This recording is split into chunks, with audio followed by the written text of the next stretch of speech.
Dapat pangunahan ng PNP ang investigasyon kung mayroon pang itinatagong kulungan sa bansa. Ayon po yan kay Senador Panfilo Lacson.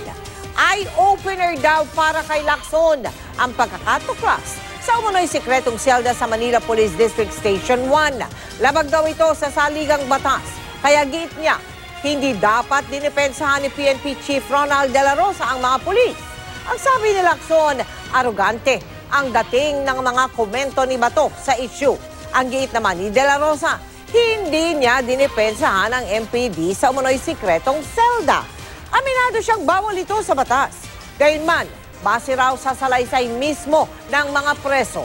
Hindi naman totoo ang aligasyong sinasaktan at hinihingan sila ng pera ng mga pulis.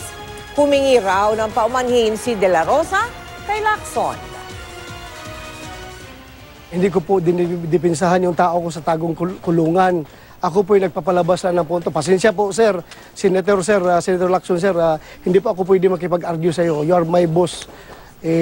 Idol kita. Pasensya na lang po kung arugante ang dating ko sa inyo. That single act, how he responded to the comments about yung sa secret cell, ano? Yung manner ng pag-ano niya, yung nire-refer kong arrogant, that single act, pero hindi ko naman sinabing siya arrogante per se. Okay? I want to clarify that. I've always wanted him to succeed, ano?